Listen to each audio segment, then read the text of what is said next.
Hello बच्चों, स्वागत है आपके अपने यूट्यूब चैनल झारखंड एजुकेशन में। बच्चों, इस वीडियो में हम लोग प्रीवियस ईयर क्वेश्चन का सॉल्यूशन करेंगे। हमारा पेपर है आईटी आईटीएस, जो कि क्लास 12 आर्ट्स साइंस और कॉमर्स तीनों के लिए आपका एक कॉमन सब्जेक्ट होता है। हम जिस क्वेश्चन पेपर को सॉल्व करने वाले हैं वो है आपका ईयर 2023 यानी 2023 के क्वेश्चन पेपर का हम लोग यहाँ पर सॉल्यूशन करेंगे।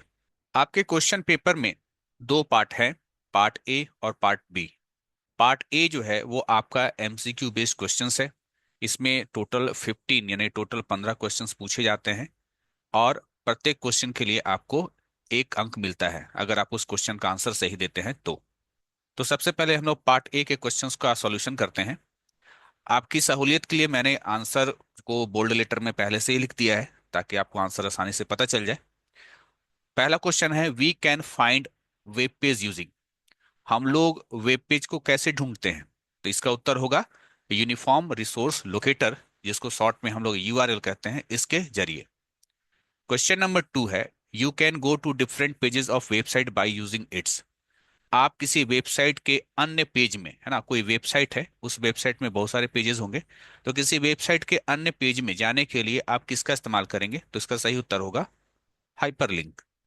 क्वेश्चन नंबर 3 है, the text in the upper margin of the page is called. किसी पेज के अपर मार्जिन, है ना, कोई पेज है, उसका जो ऊपर वाला जो मार्जिन है उसमें जो टेक्स्ट लिखा होता है उसे हम लोग क्या कहते हैं? उसे हम लोग हेडर कहते हैं।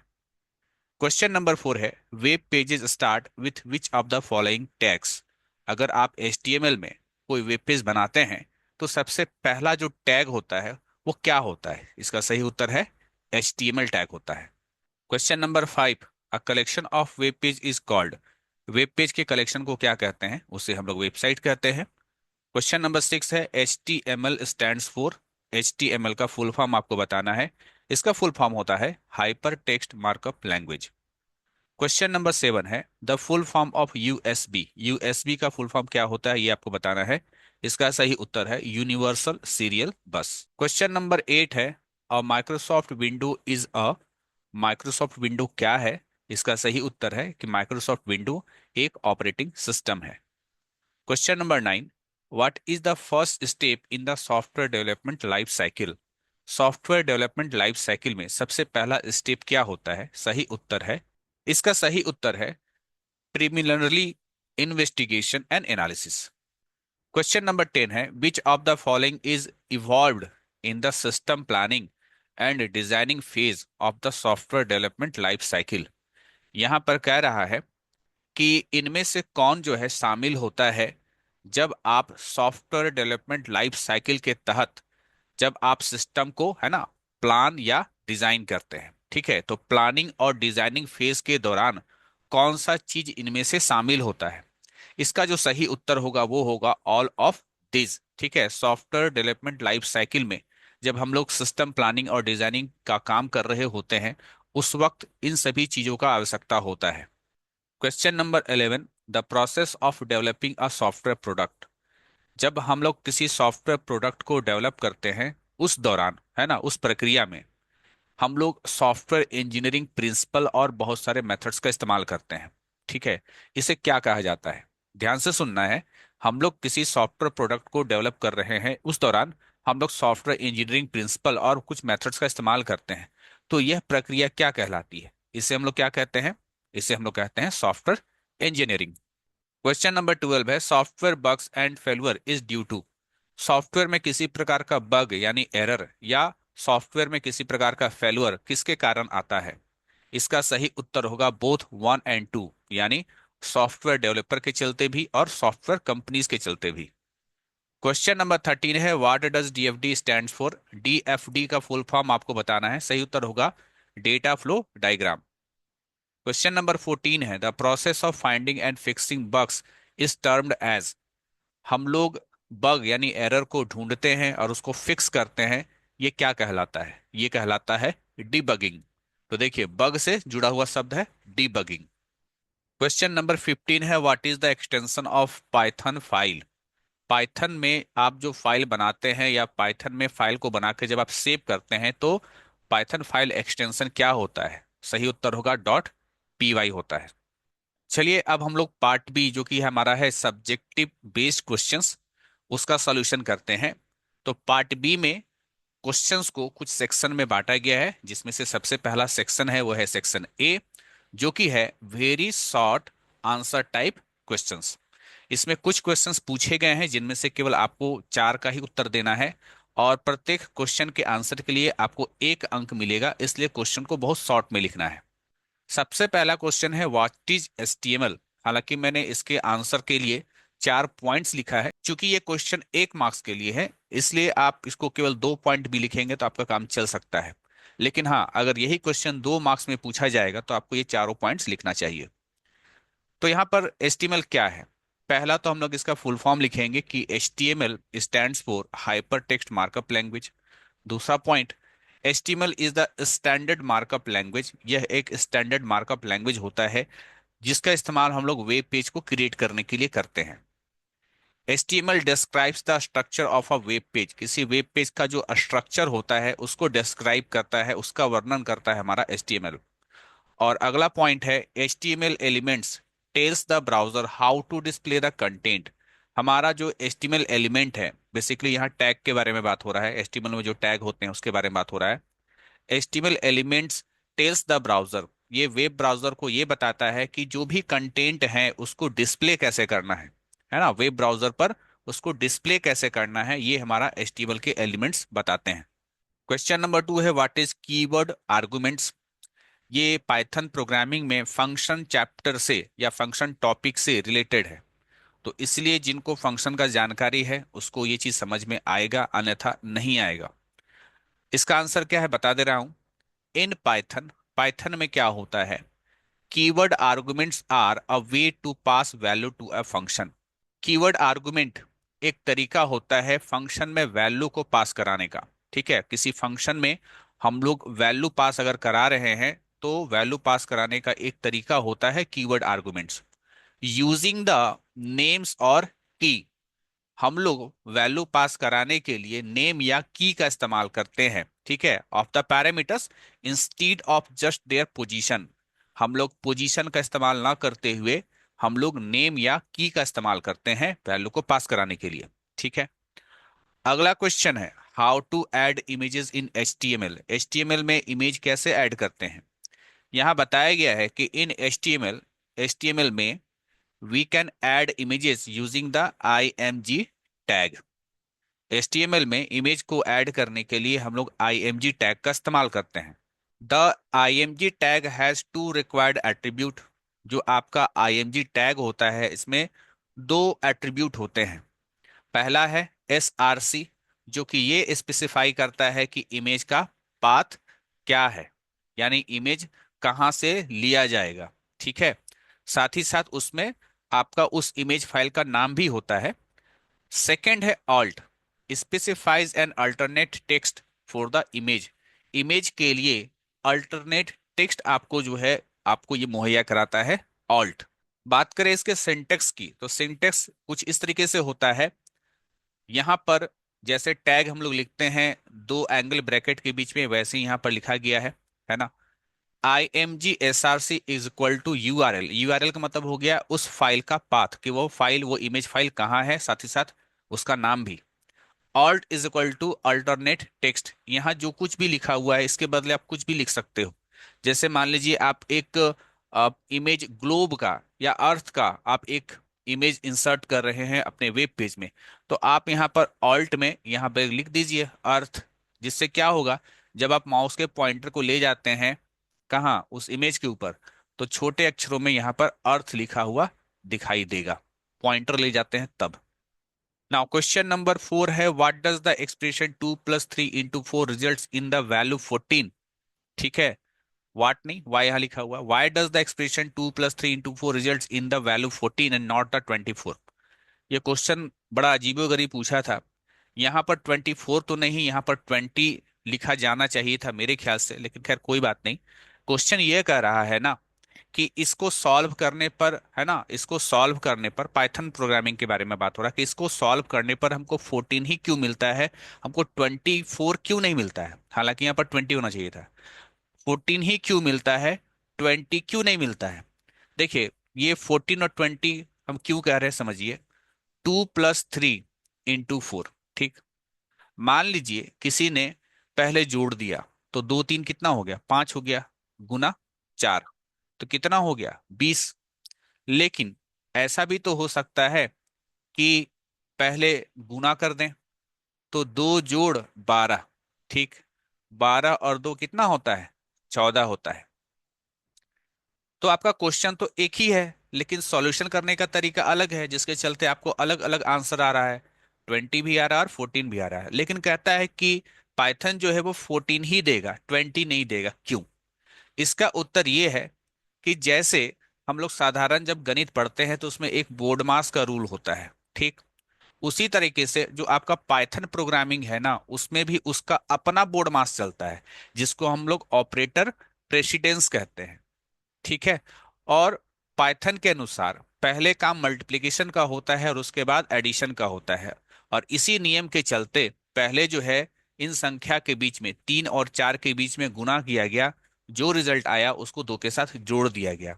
ठीक है, तो यहाँ पर जो आंसर है वो आंसर कुछ इस प्रकार से हमने यहाँ पर लिखा है। Python has its on board mass, Python का अपना खुद का एक बोर्ड मास होता है, जिसको हम लोग ऑपरेटर प्रेसिडेंस कहते हैं। According to it, first it will multiply 3 and 4। उस ऑपरेटर प्रेसिडेंस के अनुसार पहले कौन सा काम होगा, 3 और 4 मल्टीप्लाई किया जाएगा, एंड देन एड 2, और उसमें 2 जोड़ दिया जाएगा, और इस प्रकार से आपको रिजल्ट क्या मिलेगा, 14 मिलेगा। अगला क्वेश्चन है, देखिए क्वेश्चन नंबर 5 है, आपको केवल 4 का ही आंसर देना है। ठीक है, तो ये आपके लिए ऑप्शनल हो जाएगा, है ना, कि 5 क्वेश्चन आपको नजर आ रहा है, इसमें से केवल 4 ही बनाना है। क्वेश्चन नंबर 5 है, what is variable in Python. Python में वेरिएबल क्या होता है? जो बच्चे पाइथन पढ़े हैं या किसी प्रकार का भी कोई प्रोग्रामिंग लैंग्वेज पढ़े हैं, उनको समझना बड़ा आसान है कि वेरिएबल क्या होता है। यहाँ हमने लिखा है पाइथन के बारे में, पाइथन वेरिएबल के बारे में, कि a variable in Python is a way to store data और value that can be used in our program. Python में वेरिएबल एक तरीका होता है जहां पर हम लोग डेटा या वैल्यू को स्टोर करते हैं, ताकि उन वैल्यू का हम इस्तेमाल अपने प्रोग्राम में कर सके। ठीक है, इन सिंपल टर्म, साधारण शब्दों में जानिए, a variable is like a container. Variable एक कंटेनर की तरह होता है, कंटेनर जिसके अंदर आप कुछ रख सकते हो।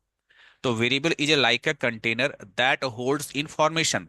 वेरिएबल एक कंटेनर की तरह होता है जिसके अंदर आप इंफॉर्मेशन को रख सकते हैं। The information stored in a variable can be number, text, lists and other data types. जो भी इंफॉर्मेशन स्टोर होगा इन वेरिएबल में, वो वो इंफॉर्मेशन कोई नंबर भी हो सकता है, कोई टेक्स्ट भी हो सकता है, कोई लिस्ट भी हो सकता है, या कोई अदर अदर डेटा टाइप का वैल्यू भी हो सकता है। क्वेश्चन नंबर 6, देखिए यहाँ पर क्या है ना, 6 नंबर आ गया यहाँ पर, यानी क्वेश्चन नंबर 6 हो गया, यानी कि सेक्शन ए में 6 नंबर क्वेश्चन, इसमें से केवल आपको 4 का ही आंसर देना है। क्वेश्चन है, right the basic structure of HTML template. ठीक है, एचटीएमएल टेम्पलेट का बेसिक स्ट्रक्चर क्या होता है? तो यहाँ बताया गया है, basic structure of HTML and HTML documents, basic structure consist of 5 element. 5 चीजें होने चाहिए। एक है डॉक्यूमेंट टाइप, एक है एचटीएमएल, एक है हेड, एक है टाइटल, एक है बॉडी। एग्जाम्पल में देखिए, सबसे पहले हमने यहाँ पर लिखा डॉक्यूमेंट टाइप, ये हो गया। उसके बाद आपका एचटीएमएल टैग। एचटीएमएल जब खुलता है तो सबसे आखिरी में बंद होता है, ठीक है, ओपनिंग क्लोजिंग। फिर आपका है हेड, फिर यहाँ हेड बंद, और इन दो हेड के बीच आपका चलेगा क्या, टाइटल। ठीक है, टाइटल में यहाँ जो चाहे सो लिख सकते हैं। फिर आपका बॉडी, फिर यहाँ पर बॉडी खुल रहा है और फिर बॉडी बंद हो रहा है, इसके बीच जो लिखना चाहें सो आप लिख सकते हैं। तो बेसिकली जिन बच्चों ने एचटीएमएल पढ़ा है उनको समझ में आ जाएगा।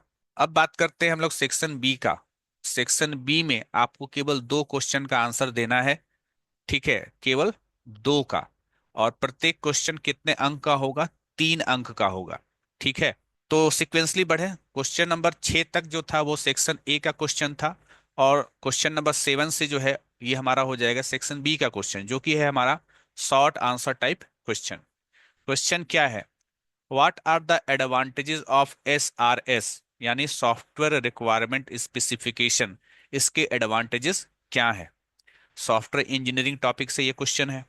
तो एडवांटेजेस ऑफ SRS आर, देखिए ये सॉफ्टवेयर रिक्वायरमेंट स्पेसिफिकेशंस का संबंध किससे है? जैसे मान लीजिए आपको कोई सॉफ्टवेयर डेवलप करवाना है, ठीक है, तो सॉफ्टवेयर डेवलप करवाने के लिए आप किसी सॉफ्टवेयर डेवलपमेंट कंपनी के पास जाएंगे।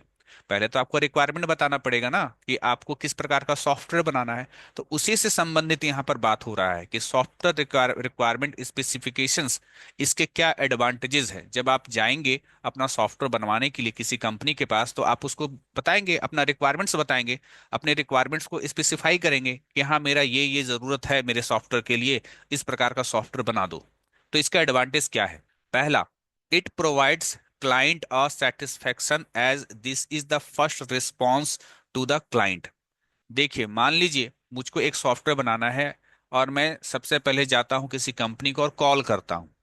वो मुझे तुरंत अगर रिस्पांस देता है ना, तुरंत वो मुझे रिस्पांस देता है, तो क्लाइंट यानी मुझको ऐसा लगता है कि हाँ मेरी बात को तुरंत उसने रिस्पांस दिया, यानी कि कंपनी अच्छा है। ठीक है। तो फर्स्ट इंप्रेशन तो वही बन जाता है कि मुझे सॉफ्टवेयर बनाना है, मैंने किसी सॉफ्टवेयर कंपनी को कॉल किया और उसने तुरंत मेरा फोन पिक किया और तुरंत मुझसे बातचीत करना शुरू किया कि हाँ आपका क्या क्या काम है। इट एलिमिनेट्स एनी कंफ्यूजन और misunderstanding on initial stage. Software development होने से पहले ही जो भी कंफ्यूजन्स होते हैं वो सारे कंफ्यूजन दूर हो जाते हैं एक क्लाइंट, है ना, एक क्लाइंट के बीच और एक कंपनी के बीच, है ना, क्लाइंट और कंपनी के बीच। अगला पॉइंट है it reduces development effort. Development करने के लिए जितना एफर्ट लगता है उसमें कमी आएगा। It makes testing easier. इसके चलते जो है सॉफ्टवेयर को टेस्ट करना आसान होगा। It defines project scope. ये जो है डिफाइन करता है कि प्रोजेक्ट का स्कोप क्या है। It provide the basis for plan charter, workload, dependencies etc। ये प्रोवाइड करता है कि प्लान चार्टर क्या है, वर्कलोड क्या पड़ेगा, और किसी प्रकार का कोई डिपेंडेंसी है या नहीं है। अगला, a high quality SRS is prerequisites to high quality product software. अगर आपका एसआरएस बहुत अच्छा है, ठीक है, तो आपका जो सॉफ्टवेयर डेवलप होकर के निकलेगा उसका क्वालिटी काफी हाई क्वालिटी होगा। अगला है, अ high quality SRS reduces the development cost. अगर एसआरएस काफी हाई क्वालिटी का है तो उस सॉफ्टवेयर को डेवलप करने में खर्चा कम आएगा। अगला क्वेश्चन है define the Python keywords, give some example. Python keywords क्या है, इसे डिफाइन कीजिए और कुछ एग्जांपल दीजिए। यहाँ पर बताया जा रहा है कि every programming language has special reserve word. हर एक प्रोग्रामिंग लैंग्वेज में कुछ रिजर्व वर्ड होते हैं, कुछ खास वर्ड होते हैं। ठीक है। और कीवर्ड्स, उसको वर्ड कहें या फिर उसी को हम लोग कीवर्ड कहेंगे, that have specific meaning and restrictions around how they should be used.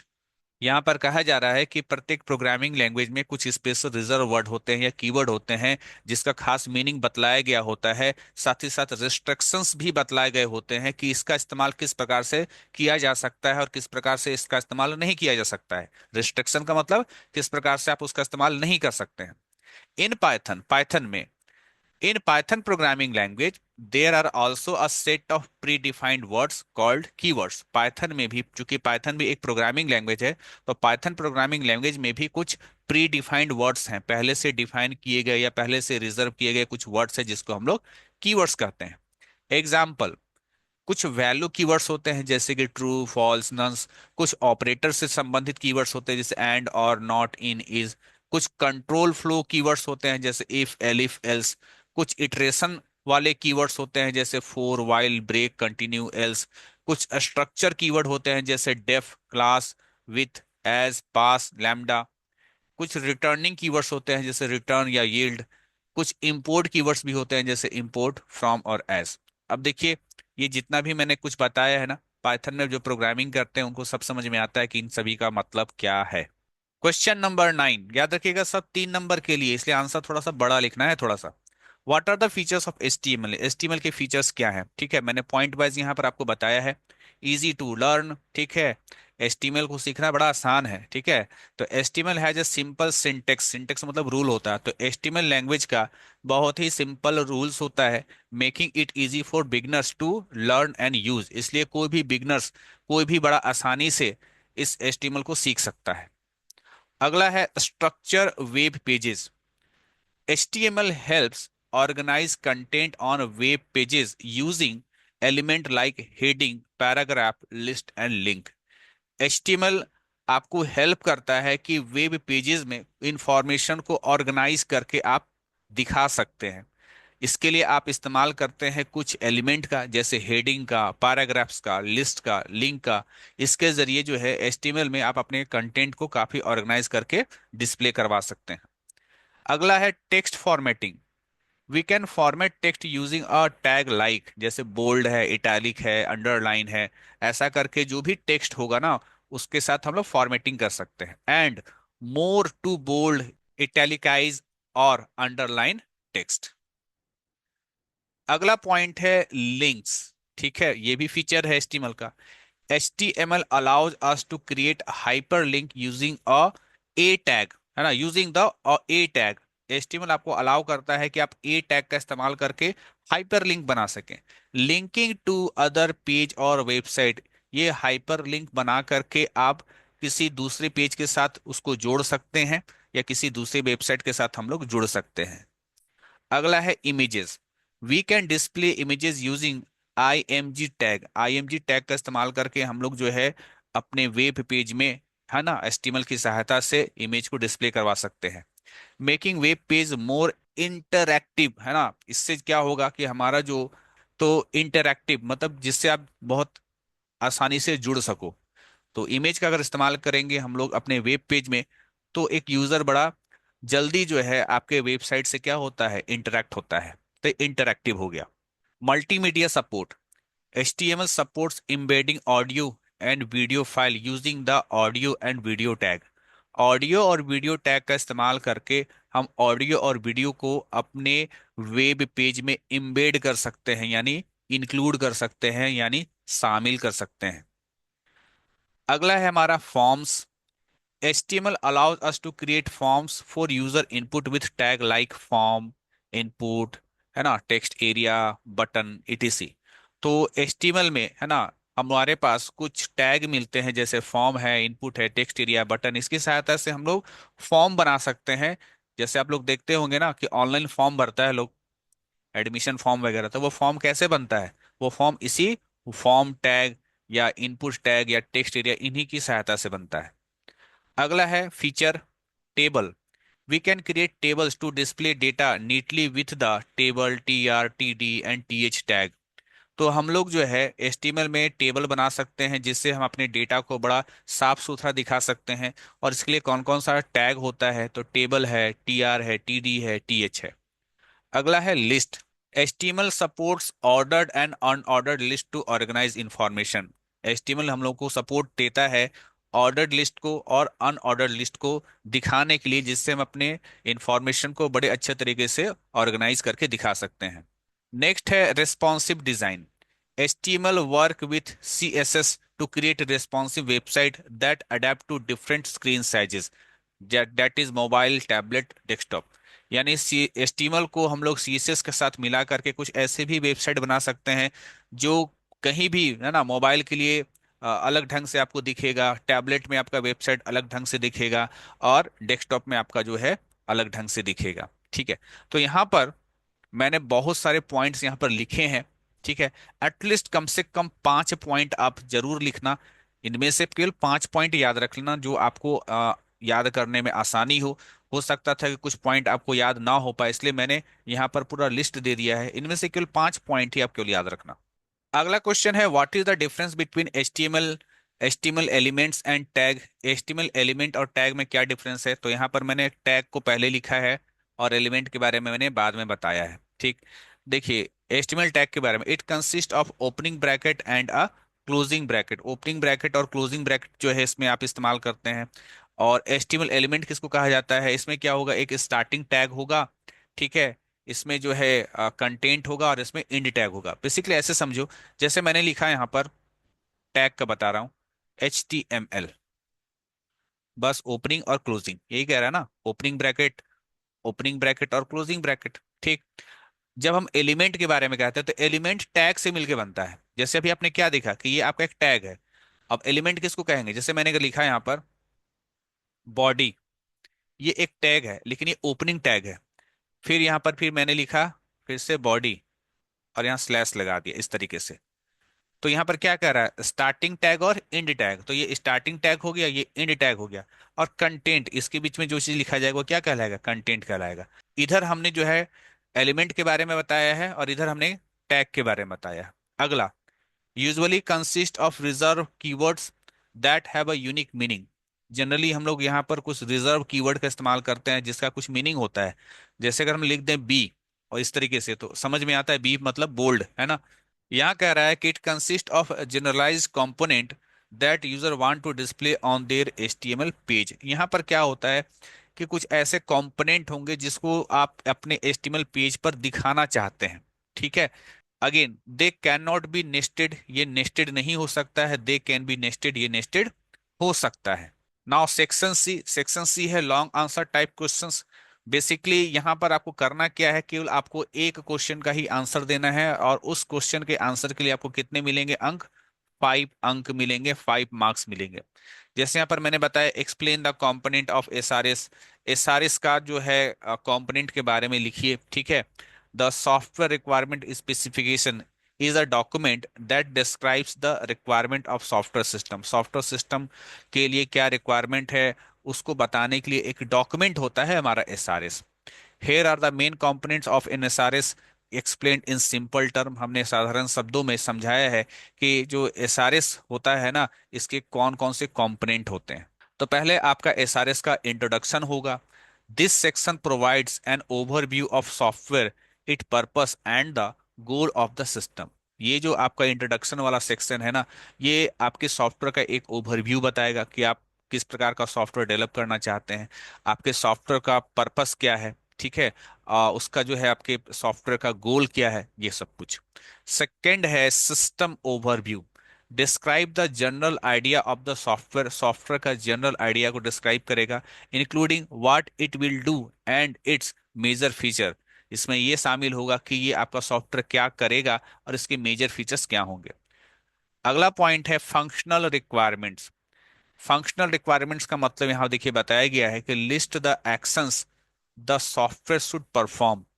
हम लोग यहाँ पर ये बताएंगे, बेसिकली हम लोग यहाँ पर एक लिस्ट बताएंगे, लिस्ट ऑफ एक्शन बताएंगे कि हमारा सॉफ्टवेयर क्या क्या परफॉर्म करना चाहिए, मेरा सॉफ्टवेयर क्या क्या काम करना चाहिए, उसका एक लिस्ट ऑफ एक्शन हम लोग जो है इसमें बताते हैं। जैसे such as task, calculations and processes, ठीक है, क्या क्या टास्क करेगा, क्या क्या कैलकुलेशंस करेगा, क्या क्या प्रोसेस करेगा। अगला है पॉइंट नॉन फंक्शनल रिक्वायरमेंट्स। इसमें क्या होगा, describe how the software should behave. आपका सॉफ्टवेयर किस तरीके से व्यवहार करेगा, इसको डिस्क्राइब किया जाता है। Such as its performance, security and reliability. इसका परफॉर्मेंस क्या होगा आपके सॉफ्टवेयर का, ये सिक्योरिटी कैसा देगा, ये रिलायबल होगा या नहीं होगा। नेक्स्ट 5 पॉइंट जो है वो है आपका सिस्टम फीचर। इसमें आपको बताना होगा detailed descriptions of the key feature of software. Software के जो की फीचर है उसको डिटेल में आपको जो है डिस्क्राइब करना होगा, including how etch feature work. यहाँ पर ये भी आपको डिटेल में बताना पड़ेगा कि जितने भी आपके फीचर हैं आपके सॉफ्टवेयर के, वो कैसे काम करेंगे। 6 पॉइंट है external interface requirements. Explain how the software will interact with other system hardware और यूजर्स। यहाँ पर आपको ये भी बताना पड़ेगा कि आपका सॉफ्टवेयर किसी दूसरे सिस्टम से या किसी दूसरे हार्डवेयर से या किसी दूसरे यूजर से किस प्रकार से जो है इंटरेक्ट करेगा, किस प्रकार से जुड़ेगा। एग्जाम्पल के तौर पर जैसे थ्रू एन एपीआई और यूजर इंटरफेस, ठीक है। एपीआई का इस्तेमाल करके या यूजर इंटरफेस के द्वारा किस प्रकार से जो है एक यूजर आपके सॉफ्टवेयर से क्या होगा, इंटरेक्ट हो पाएगा। और भी पॉइंट्स यहाँ पर है। 7th, design and implementation constraint. यहाँ पर क्या कर रहा है, लिस्ट एनी लिमिटेशन और restrictions on the software design. आप यहाँ बताएंगे कि आपके सॉफ्टवेयर के डिजाइन में किसी प्रकार का कोई लिमिटेशन है, कोई रिस्ट्रिक्शंस है। जैसे प्रोग्रामिंग लैंग्वेजेस, कि आपका जो सॉफ्टवेयर है वो किस प्रोग्रामिंग लैंग्वेज में ही, किस प्रोग्रामिंग लैंग्वेज में डेवलप है ना। टूल्स, ऑपरेटिंग सिस्टम, कौन से ऑपरेटिंग सिस्टम पे काम करेगा, कौन से ऑपरेटिंग सिस्टम पे काम नहीं करेगा। नेक्स्ट है परफॉर्मेंस रिक्वायरमेंट्स। यहाँ पर ये स्पेसिफाई किया जाएगा कि हाउ फास्ट और responsive the software should be. आपका सॉफ्टवेयर जो है कितना फास्ट जो है रिस्पॉन्स करेगा, ठीक है। हाउ फास्ट और रिस्पॉन्सिव, कितना फास्ट काम करेगा और कितना फास्ट रेस्पॉन्स देगा। जैसे how many user it should support at once, जैसे ये आपको बताना पड़ेगा कि आपका सॉफ्टवेयर जो है एक समय में कितने सारे यूजर्स को सपोर्ट करेगा।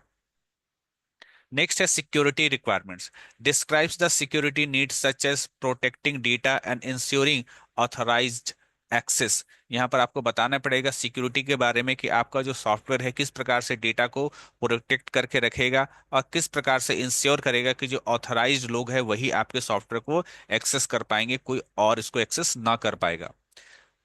10th पॉइंट है यूजर इंटरफेस रिक्वायरमेंट। यहां पर बताया गया है कि details the design and behaviour of user interface. देखिए यूजर इंटरफेस का मतलब ये होता है ना कि जो भी सॉफ्टवेयर बनता है तो सॉफ्टवेयर का अपना एक लुक होता है।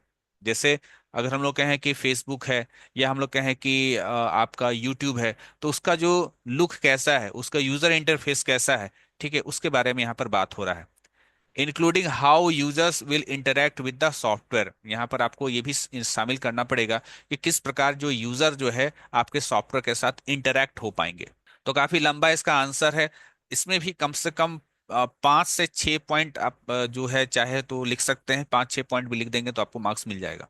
अगला क्वेश्चन है write an HTML code to form a table to show the following values in a tabular form with heading roll number, student name, subject name and values.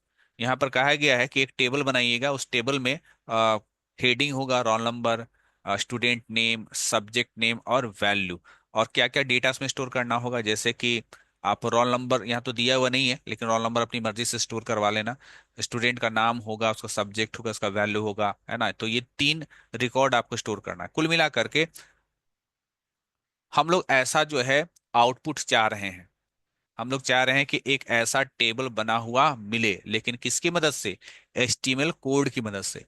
तो यहाँ पर जो है पूरा कोड आपको लिखा गया है, ठीक है, ये सारा कोड आपको यहाँ पर मिल जाएगा कि ये कोड लिखेंगे तो आपका वो टेबल बन करके आ जाएगा। तो बच्चों ये था आपका 2023 ITITS क्लास 12 का सॉल्यूशन, कंप्लीट सॉल्यूशन है। अगर आप इस PDF को चाहते हैं तो यहाँ पर देखिए वेबसाइट दिया हुआ है, वेबसाइट www.jharedu.in। यहाँ पर आप बेसिकली डाउनलोड नाम का बटन पे जा कर के देखिएगा, तो आप वहाँ पर आपको जो है इसका PDF मिल जाएगा। तो ITITS वाले जितने भी स्टूडेंट्स हैं उनकी और क्या रिक्वायरमेंट है, उनकी और क्या डिमांड है, वो इस वीडियो के कमेंट में आप जरूर दें, ताकि मुझे भी पता चले कि क्या क्या परेशानियों का सामना ITITS वाले स्टूडेंट्स को करना पड़ रहा है। मिलते हैं नेक्स्ट वीडियो में, तब तक के लिए थैंक यू।